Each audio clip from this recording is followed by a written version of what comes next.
ಒಂದು ರುಚಿಯಾದ ರಸಮ್ ಸುಲಭವಾಗಿ ಯಾವ ರೀತಿ ಮಾಡೋದಂತ ನೋಡೋಣ ಬನ್ನಿ.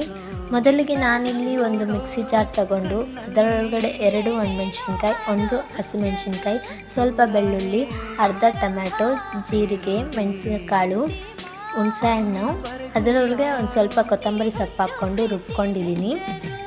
ಈಗ ಒಂದು ಬಾಣಲಿಯಲ್ಲಿ ಸ್ವಲ್ಪ ಎಣ್ಣೆ ಹಾಕಿ, ಎಣ್ಣೆ ಬಿಸಿ ಆದಮೇಲೆ ಸಾಸಿವೆ ಹಾಕ್ತಾಯಿದ್ದೀನಿ. ಸಾಸಿವೆ ಎಲ್ಲ ಸಿಟ್ಟಿದ ಮೇಲೆ ಕರ್ಬೇವಿನ ಸೊಪ್ಪು ಹಾಕ್ಕೊಂಡು ಉಳಿದಿರೋ ಅರ್ಧ ಟೊಮೊಟೊ ಹಾಕ್ಕೊಂಡು ಅದೆಲ್ಲ ಬೇಯ್ದ ಮೇಲೆ ರುಬ್ಕೊಂಡಿರೋ ಖಾರ ಹಾಕ್ತಾಯಿದ್ದೀನಿ.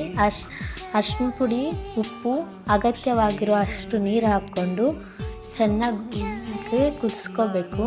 ಕುದಿಯುವಾಗ ಸ್ವಲ್ಪ ಕೊತ್ತಂಬರಿ ಸೊಪ್ಪು ಹಾಕ್ಕೊಂಡು ಚೆನ್ನಾಗಿ ಕುದಿಸಿದ್ರೆ ರಸಮ್ ರೆಡಿ.